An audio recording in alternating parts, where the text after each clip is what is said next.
Assalamualaikum warahmatullahi wabarakatuh. Alhamdulillah wa syukurillah wa salatu wassalamu ala rasulillah Sayyidina Muhammad bin Abdullah amma ba'dah. Anak sekalian, kita saatnya kita masuki materi selanjutnya, yaitu materi membangun bangsa melalui taat, kompetisi, dan etos kerja. Sebelum kita mulai pembahasan tentang materi ini, mari kita berdoa dulu. Semoga ilmu yang kita dapat melalui materi ini bisa bermanfaat bagi kita semua. Ilahdina wa likulli niyatin syarihah. Al-Fatihah. A'udzubillahi minasyaitonir rajim. Bismillahirrahmanirrahim. Alhamdulillah. Iyyaka na'budu wa iyyaka nasta'in.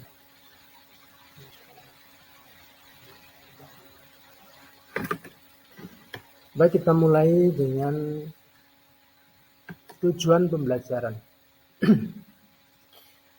Jadi melalui materi ini harapannya setelah kita belajar tentang menjadi muslim yang taat, kompetitif, dan beretos kerja unggul, harapannya yang pertama siswa mampu membaca Quran Surat An-Nisa 59, Quran Surat Al-Maidah 48, Quran Surat At-Taubah 105 sesuai dengan kaidah tajwid dan makharijul huruf.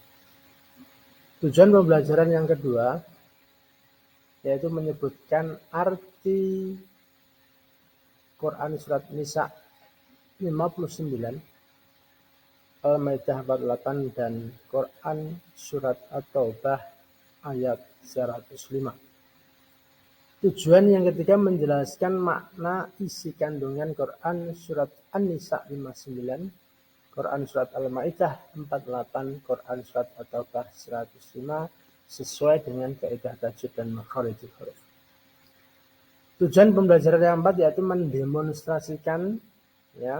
mendemonstrasikan hafalan Quran Surat An-Nisa 59, Quran Surat Al-Maidah 48, dan Quran Surat At-Taubah ayat 105 sesuai dengan kaidah tajwid dan makharijul huruf. Adapun tujuan pembelajaran yang terakhir yaitu menampilkan contoh perilaku taat kompetisi dalam kebaikan dan etos kerja berdasarkan Surat An-Nisa 59, Al-Maidah 48, dan Quran Surat At-Taubah ayat 105. Adapun untuk bacaan Quran Surat An-Nisa 59 tentang taat aturan, yaitu ya ayyuhalladzina amanu atiiullaha wa atiiur rasula wa ulil amri minkum fa in tanaza'tum fi syai'in farudduhu ila Allahi war rasul in kuntum tu'minuna billahi wal yawmil akhir. Al-ayat. Ini adalah dasar hukum atau dalil nakli, yaitu tentang taat pada aturan. Ya ayyuhalladzina amanu, wahai orang-orang yang beriman, atiullaha, taatlah kamu kepada Allah, wa atiur rasul, dan taatlah kamu kepada Rasul, wa ulil amri minkum, dan orang-orang yang diserai urusan dari kamu sekalian. Fa in tanaza'tum fi syai'in farudduhu ila Allahi war rasul in kuntum tu'minuna billahi wal yawmil akhir. Fa in tanaza'tum, dan apabila kamu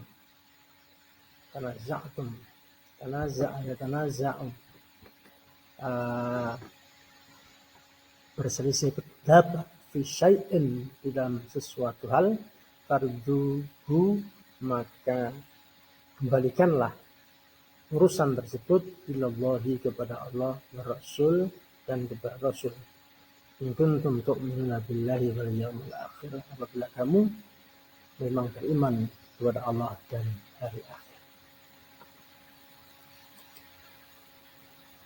Selanjutnya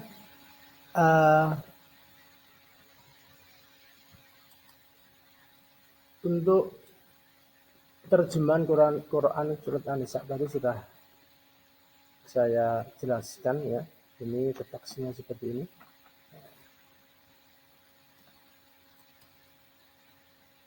Slide selanjutnya yaitu asbabun nuzul. Itu asbabun nuzul, sebab atau apa ya?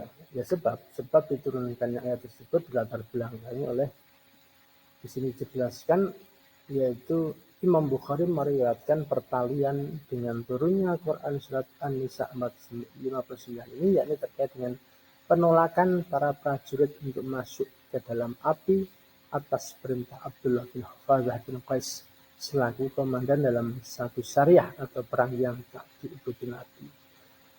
Mereka kemudian mengadu kepada Nabi Muhammad tentang batasan taat kepada ulil amri, maka turunlah ayat ini sebagai jawaban atas problem yang mereka hadapi. Jadi taat di sini adalah taat dalam hal-hal yang di situ mengandung unsur kebaikan. Maka dalam surat An-Nisa 59 dijelaskan, ya ayyuhalladzina amanu atiullah, taatlah kepada Allah, wa atiur rasul. Itu di situ kalau kita belajar nahwu ada wawu ataf di antara Allah dan Rasul dikasih wawu ataf, sedangkan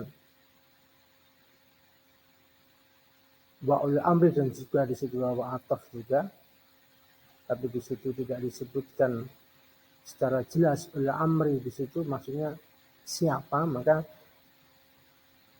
ketika kita taat kepada Allah dan ketika kita taat kepada Rasul, jelas itu pasti artinya tidak ada hal-hal yang bertentangan dengan syariat. Tetapi ketika wa ulil amri minkum, taat kepada ulil amri, ya kita lihat dulu orang yang mempunyai urusan atau tanggung jawab atas kita ini, perintahnya atau ketaatannya itu adalah hal-hal yang bertentangan dengan syariat atau tidak. Kalau bertentangan ya kita tidak boleh taat. Tapi ketika aturan tersebut tidak bertentangan dengan syariat kita, syariat agama Islam maksudnya, ya kewajiban untuk taat seperti hanya wajibnya taat kita kepada Allah dan Rasul.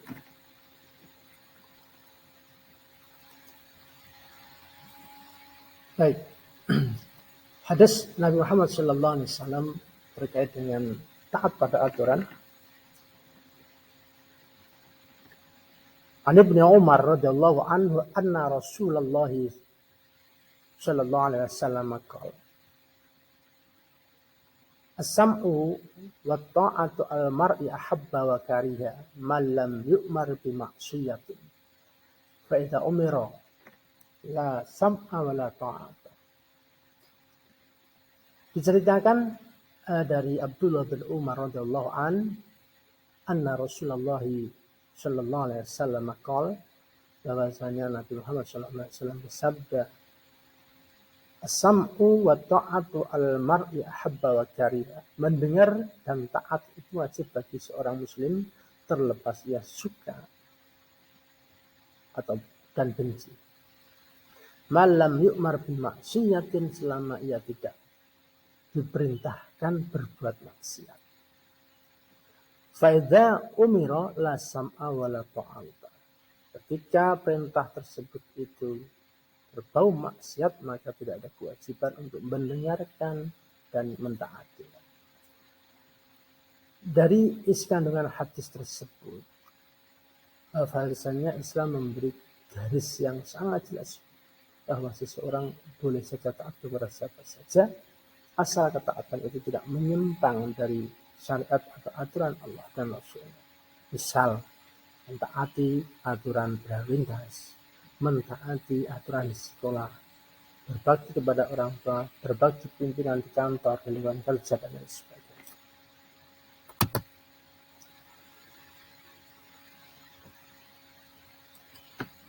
Isi kandungan Quran surat An-Nisa 59 tentang taat dan taat pada aturan. Sebenarnya sudah sangat jelas sekali ya di depan tadi, juga kalau kita lihat dari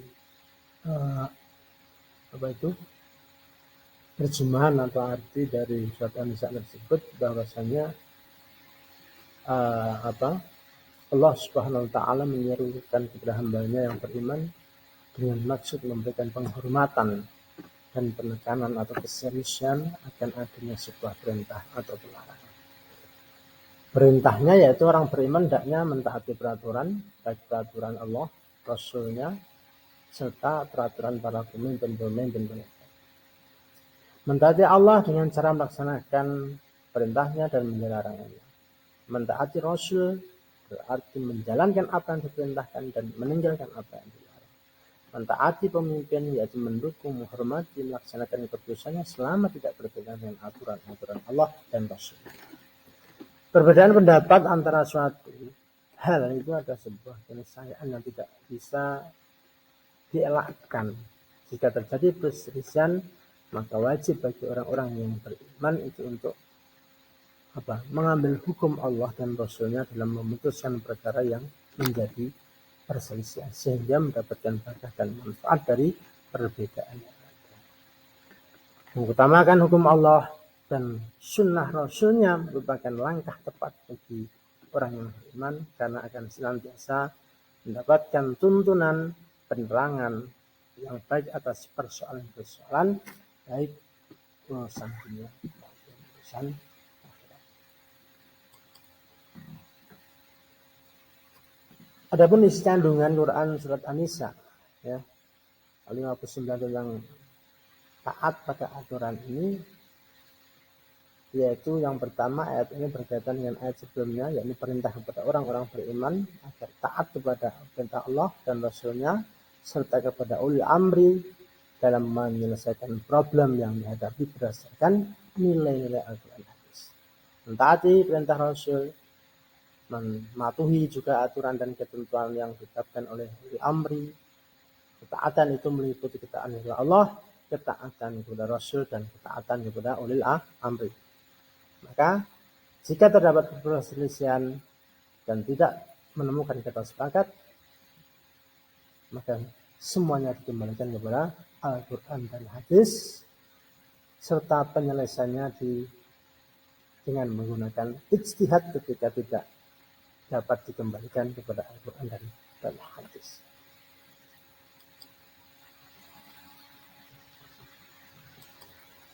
Oke, kita lanjutkan. Yang selanjutnya adalah surat Al-Maidah ayat 48, yaitu tentang kompetisi dalam kebaikan. Di dalam materi ini ada 3 subtopik bahasan.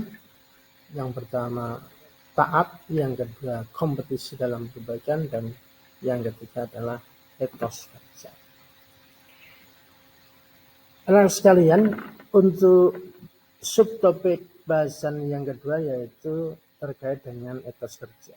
Adapun dalil naklinya yaitu terdapat pada Quran surat Al-Maidah 48. A'udzubillahi minasyaitonir rajim. Wa anzalna ilaikal kitaba bil haqqi musaddiqan lima baina yadayhi minal kitabi wa muhaiminan 'alaihi. Fahkum bainahum bima anzalallahu wa la tattabi' ahwa'ahum amma ja'aka minal haqqi likullin ja'alna minkum syir'atan wa minhaja walau sya'allahu laja'alakum ummatan wahidah walakin liyabluwakum fima atakum fastabiqul khairat ilallahi marji'ukum jami'a fa yunabbi'ukum bima kuntum fihi takhtalifun. Ini terdapat dalam Quran surat 48 yang menjadi dalil nakli tentang perintah kompetisi dalam kebaikan.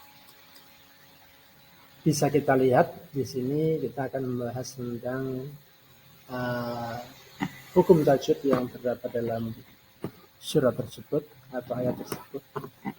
Di sini sengaja ada kode-kode atau tanda-tandanya ini supaya memudahkan kita nanti dalam pembahasan. Baik, langsung saja. Slide selanjutnya. Tapi sebelumnya ini mungkin akan Bapak kasih contoh Wa anzalna ilaika, ini ada F.3. Ini nanti diidentifikasi masing-masing Anda. Contoh F3 ini adalah hukum bacaan mat. Kalau kita telusuri di sini penyebabnya, di sini ada bacaan mat, tepatnya adalah bacaan mat wajib mutasil. Ya. Mat jaiz mat jaiz mutasil. Di sini ada non bertemu dengan alif, non berfathah bertemu dengan alif. Terus depannya ada hamzah atau alif tapi tidak dalam satu kalimat, maka disebut mat jaiz mufasil. Untuk cara membacanya 3 alif atau 6 harokat. Kita praktekkan bersama-sama. Wa anzalna ilaika dan seterusnya. Jadi juga ada tanda P1 atau nanti akan kita bahas secara bersama-sama. Selanjutnya terjemah atau arti tentang surat Al-Maidah 48 tentang kompetisi dan wa anzalna ilaikal kitaba bil haqq. Wa anzalna, dan aku turunkan ilaika kepada kamu wahai Muhammad al-kitab, sebuah kitab bil haqqi, dengan membawa kebenaran. Musaddiqan lima baina yadayhi minal kitab, yang salah satu fungsinya adalah membenarkan baina yadayhi minal kitab, kitab-kitab sebelumnya atau kitab-kitab terdahulu. Wa muhaiminan alaihi, dan memelihara atas kitab-kitab sebelumnya. Jadi kalau kita lihat arti atau terjemahan dari ayat ini termasuk mendeskripsikan tentang fungsi dari Al-Quran. Fahkum bainahum bima anzalallahu, maka fahkum bainahum, hukumilah di antara kalian bima anzalallahu, dengan sesuatu yang Allah turunkan. Artinya ketika ada sebuah perselisihan atau sesuatu yang perlu dihukumi, maka pakailah hukum Allah. Wala tatabi' ahwa'ahum amma ja'aka minal haqq, dan janganlah kamu menuruti hawa nafsu mereka dengan meninggalkan kebenaran yang telah datang kepadamu. Jadi ketika ada sebuah kebenaran, ya itu ikuti, jangan yang ditinggalkan. Likulin ja'alna minkum syir'atan wa minhaja, dan untuk setiap umat di antara kamu, kami berikan aturan dan jalan yang terang. Lau sya'allahu la ja'alakum ummatan wahidah, maka sekiranya Allah mau, itu Allah akan menjadikan umat itu satu saja. Ya. Tapi tentunya ya tidak seperti itu, karena di dalam perbedaan umat, dalam bermacam-macam umat itu banyak sekali rahmat dari Allah Subhanahu wa taala, seperti yang telah disabdakan oleh Rasulullah, ikhtilaf baina ummati rahmat. Walakin liyabluwakum fima atakum fastabiqul khairat. Walakin liyabluwakum fima atakum fastabiqul khairat. Tetapi Allah hendak mengujimu atas apa yang telah diberikan kepadamu, maka bersegeralah berbuat kebaikan atau berlomba-lomba dalam kebaikan. Ila marji'ukum, kepada Allah kalian semua kembali. Kepada Allah, Allah lah tempat kembali jami'an semuanya. Fa yunabbi'ukum bima kuntum fihi takhtalifun, dan dia akan memberitahukan kepadamu bima kuntum fihi takhtalifun, atas apa-apa yang telah kamu perselisihkan atau berbeda atau berbeda. Itu sesuatu yang berbeda atau sesuatu yang perselisih. Nah, kita lanjutkan untuk asbabun nuzul. Sama seperti surat Al-Isra itu tadi, dalam Quran surat Al-Maidah tentang kompetisi dalam berpakaian sudah ada asbabun nuzulnya. Di situ dijelaskan tidak ada sebab khusus yang menelatar belakang turunnya ayat ini. Adapun faktor pentingnya yaitu umat Islam jangan sampai bersikap dan berperilaku seperti umat terdahulu, seperti halnya misalnya Nabi Isa, Nabi Musa, Nabi Daud, yang tidak mau mengamalkan ajaran agamanya atau ajaran tauhidnya. Kedua, hal-hal yang bisa kita ambil dari surat Al-Maidah ini yaitu keberadaan kitab suci menjadi bukti dari kasih sayang Allah kepada umat manusia. Yang ketiga, saatnya umat Islam tampil menjadi pemimpin dunia, penebar kedamaian, ketentraman. Umat Islam harus menjadi gak pertama yang menebar kebaikan dan penegak keadilan, meskipun kepada diri sendiri, keluarga, apalagi kepada pihak lain. Penengah perselisihan serta menjadi barometer kebaikan untuk manusia-manusia yang lain atau umat-umat yang lain. Hadis Nabi tentang kompetisi kebaikan ini disebutkan an Abi Hurairah radhiyallahu anna Rasulullah sallallahu alaihi wasallam bajiru bil a'mal fitanan kaki ta'il lailil muslim mu'minan wa yumsi kafiran aw yumsi mu'minan wa yasbudinahu bimma ya'aradim minad dunya.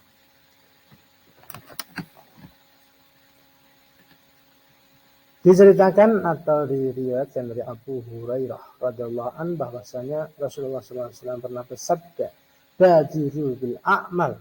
Segera beramal, ya. Di sini ada badir itu fil amar yang menandakan atau mengindikasikan sebuah perintah kepada kita umat Nabi Muhammad SAW, perintah dari Rasul untuk bersegera, badiru bil amal, bersegeralah untuk beramal, maksudnya beramal soleh, fitanan sebelum datangnya fitnah, kaki ta'il lail seperti halnya malam yang gelap gulita.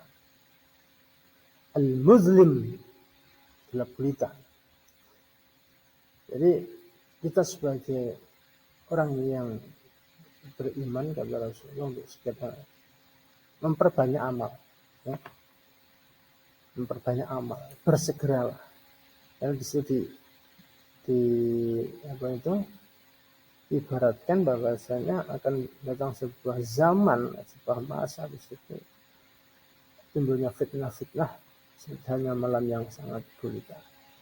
Di pagi hari seseorang bisa berkata mukmin lalu kafir di sore harinya, atau di sore harinya seorang laki-laki dalam keadaan mukmin tapi kafir di pagi harinya. Dia menjual agamanya dengan kenikmatan dunia. Ini gambaran daripada zaman sekarang, ya, yang sudah Rasulullah SAW teropong pada masa beliau akan datang sebuah zaman di mana ada banyak sekali fitnah terus yang diibaratkan seperti hanya malam yang sangat gelap. Di situ ada orang sorenya mukmin, paginya kafir, paginya mukmin, sorenya kafir, dan menjual agamanya dengan begitu. Adapun isi kandungan dari Quran surat Al-Maidah melakukan tentang kompetisi dalam kebaikan ini, yaitu Allah Subhanahu wa taala menurunkan Al-Quran dengan membawa kebenaran, membenarkan isi dari kitab-kitab sebelumnya, yaitu kitab Injil, Taurat, dan Zabur. Al-Quran tidak menghapus kitab-kitab sebelumnya, melainkan melengkapi, menyempurnakan,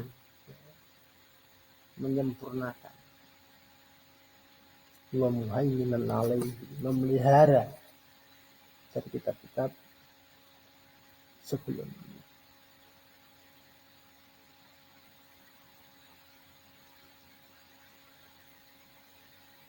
Yang nomor 2, Allah SWT memerintahkan kepada hambanya, yaitu kita semua, untuk menggunakan kitab Al-Quran sebagai rujukan atas dasar dalam mengambil keputusan atas segala permasalahan.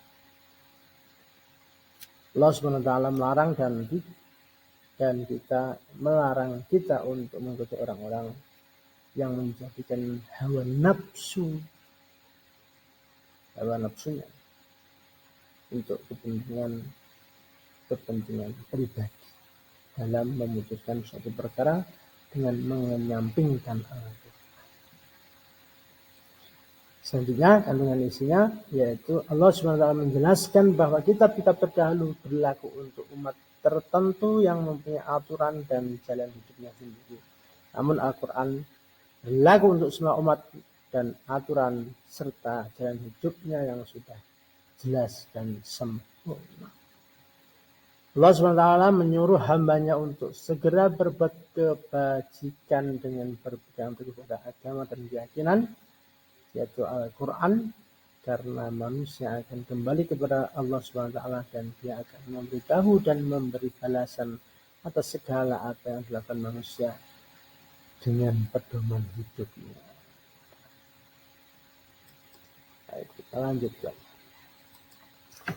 Pengamalan Quran Surat Al-Maidah 48 tentang kompetisi dalam kebaikan. Jadi di samping kita juga mempelajari tentang ilmunya yang tak kalah penting, yaitu kita juga harus mengamalkan daripada nilai-nilai yang terkandung dalam sebuah materi pembelajaran. Adapun pengamalan untuk Quran Surat Al-Maidah 48 ini tentang kompetisi dalam kebaikan, yang pertama yaitu tetap berada di jalan kebenaran, ya. Tidak menunda-nunda jadi orang baik karena aja tidak ada yang tahu.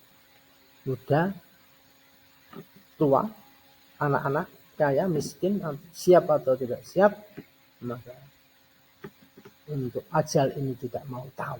Artinya tidak bisa ditunda. Ya. Idza jaa ajaluhum la yastaghfiruna sa'atan wa la yastaqdimun. Yang kedua, mengupayakan kemaslahatan umat secara profesional sesuai bidang keahlian. Jadi kalau kita menjadi orang yang baik, ya di rumah. Tapi kalau kita menjadi orang yang bermanfaat, keluar. Maka sebaik-baik orang, kata Rasulullah, yaitu orang yang memberikan manfaat kepada orang lain. Nomor 3, berlomba untuk berbuat baik kepada siapa saja, sepanjang tidak mengganggu akidah. Nomor 4, menjadi penyuluh, bukan hanya pintar menvonis. Nomor 5, menjadi model atau teladan sebagai uswah, personal branding, bukan menjadi pengecam. Nomor 6, menjadi bagian dari solusi, bukan menjadi bagian dari masalah. Itu mungkin ada 6 malan daripada Surat Al-Maidah ayat 48 yang semoga kita semua bisa mengamalkan dalam kehidupan kita sehari-hari. Selanjutnya untuk sub pokok bahasan yang terakhir yaitu tentang etos kerja. Ya, etos kerja unggul, yang dalam hal ini dalil naklinya terdapat dalam Quran Surat At-Taubah 105. A'udzubillahi minasyaitonirrajim. Bismillahirrahmanirrahim. Wa qul i'malu fasayarallahu 'amalakum wa rasuluhu wal mu'minun.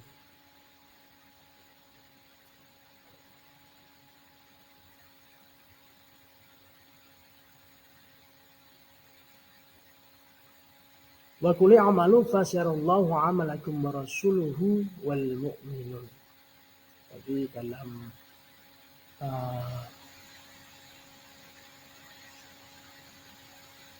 maaf ini terpotong redaksi daripada ayat ini.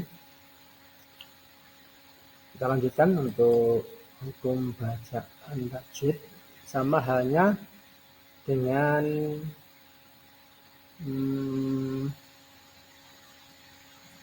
pembahasan daripada pokok bahasan yang lainnya. Begitu juga ada kode-kode yang memudahkan kita untuk mempelajari tajwid. Ada F1, P1, P1. Contoh misal Kita contohkan untuk kode D1. Nah, di sini wal mu'minun. Wal mu'minun ini ada alif, lam, al, ya. Jika bertemu dengan huruf mim, maka alnya ini namanya al-qamariyah.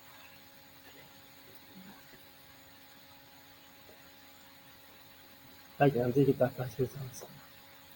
Kita lanjutkan untuk slide berikutnya, yaitu terjemahan, ya. Terjemahan dari Quran surat At-Taubah 105.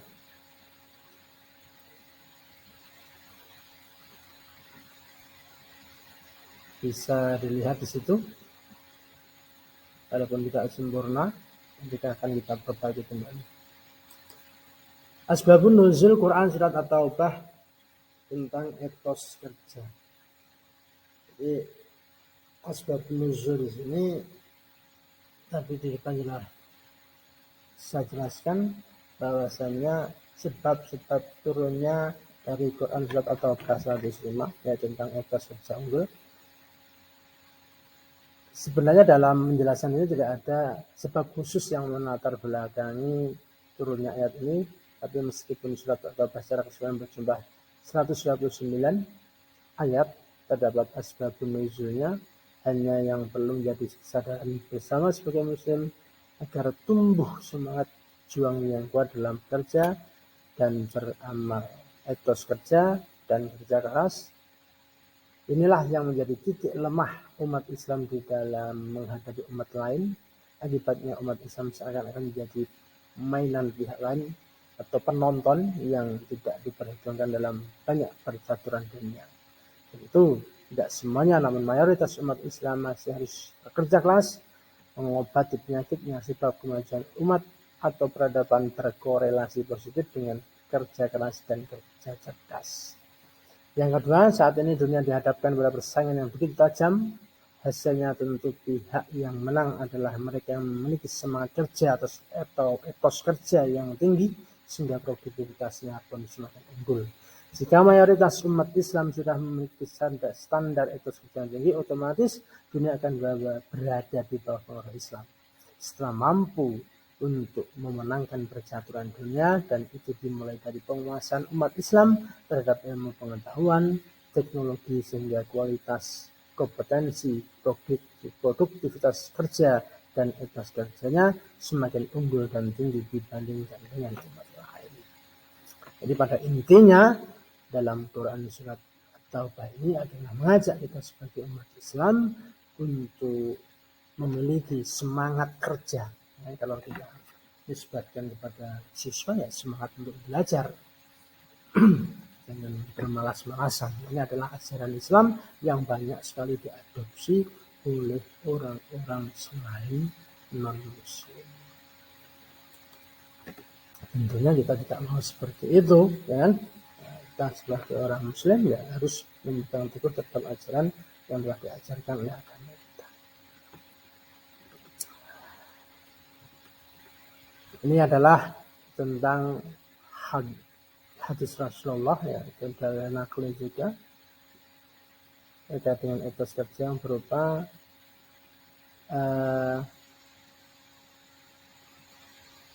hadis, ya. Di hadis nakli itu ada dua, yang pertama Al-Quran, yang kedua adalah Al-Hadis.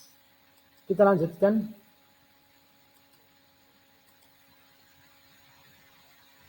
Isi kandungan Quran surat At-Taubah tentang etos kerja, yaitu At-Taubah 105, yaitu isi kandungannya Allah Subhanahu wa taala memerintahkan kepada Nabi Muhammad SAW dan menyeru umatnya untuk bekerja sesuai dengan potensinya.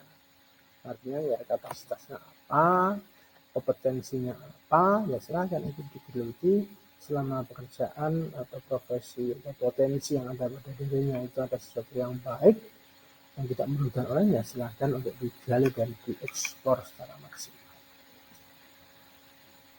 Yang kedua, Allah SWT mengetahui perbuatan hambanya baik yang zahir maupun yang batin.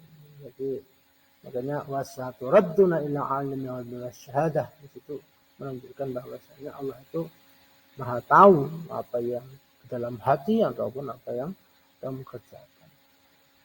Wa yunabbi'ukum bima kuntum ta'malun. Amal perbuatan atau pekerjaan bagi yang lahir maupun yang batin akan diperhitungkan oleh Allah Subhanahu wa taala. Dia akan memberitahukan kepada setiap hambanya, memberi balasan kebahagiaan atau keterangan bagi hamba-hamba atas kebaikannya, dan memberikan balasan kesengsaraan atau kesusahan bagi hamba yang ingkar atau berbuat buruk. Maka dikatakan, "Wa may ya'mal mithqala dzarratin khairan yarah, wa may ya'mal mithqala dzarratin syarran yarah." Bahwasanya sekecil apapun apa yang kita lakukan, ketika itu kebaikan ya akan dibalas dengan kebaikan, tetapi ketika itu keburukan walaupun seberat zarrah dalam surat yang lain, maka juga Allah akan membalas keburukan tersebut. Kandungan Quran surat At-Taubah tentang etos kerja. Yang pertama, prinsip etos kerja menurut Islam dapat diuraikan sebagai berikut. Yang pertama adalah bekerja, beraktivitas dan beramal karena Allah. Ikhlas. Ya, konsep daripada bekerja itu harus ikhlas. Yaitu seluruh kegiatan hidupnya dilakukan sebagai wujud rasa syukur kepada nikmat atau atas nikmat yang Allah berikan kepada kita. Yang kedua, berorientasi akhirat. Nah, ini beda dengan umat-umat yang lain. Apa yang kita lakukan harus selalu berorientasi akhirat. Karena pada dasarnya dunia bukan tujuan kita. Akhiratlah tujuan kita. Yang ketiga, berkarakter kuat, memiliki reliability, ya, dapat diandalkan dan juga fisik dan mental dan spiritual. Berkarakter amanah, bekerja keras, bekerja cerdas. Jika etos kerja dimaknai sebagai semangat kerja, maka etos kerja seorang muslim bersumber dari visinya, yaitu meraih kebahagiaan dunia dan akhirat. Jika etos kerja dipahami sebagai etika kerja, maka jika etos kerja dipahami sebagai etika kerja, sekumpulan karakter sikap mentalis kerja, maka dalam pekerjaan seorang muslim harus senantiasa menunjukkan keseriusan atau kesungguh-sungguhan. Adapun hikmah atau manfaat daripada etos kerja bisa kita lihat di situ. Yang pertama, menjaga kehormatan diri, karena dengan bekerja keras hidup akan menjadi mandiri dan bermartabat. Yang kedua, merupakan sarana untuk memenuhi kebutuhan hidup bagi yang bersifat pribadi maupun keluarga. Yang nomor tiga, manfaat daripada pekerja keras adalah sebagai sarana beribadah kepada Allah Subhanahu wa taala, karena wujud pengabdian kepada Allah Subhanahu wa taala adalah dengan bekerja keras. Keempat, manfaatnya itu memperkuat karakter seseorang, karena dengan bekerja keras muncul sifat tabah, sabar dan tidak mudah putus asa bila menghadapi masalah atau problem. Yang terakhir, menjadi bagian realisasi dari peran manusia sebagai khalifah dalam mengelola alam ini. Anak-anakku sekalian, jadi itu tadi adalah hikmah dari manfaat etos kerja yang unggul. Jadi paparan saya tadi mulai awal dan sampai akhir banyak sekali manfaat yang bisa kita ambil, ya. Semoga pemaparan saya ini bisa bermanfaat bagi kita semua, dan awal sampai akhir apabila ada kesalahan mohon maaf yang sebesar-besarnya, dan saya akhiri video kali ini dengan mengucapkan billahi taufiq wal hidayah waridha wal inayah. Assalamualaikum warahmatullahi wabarakatuh.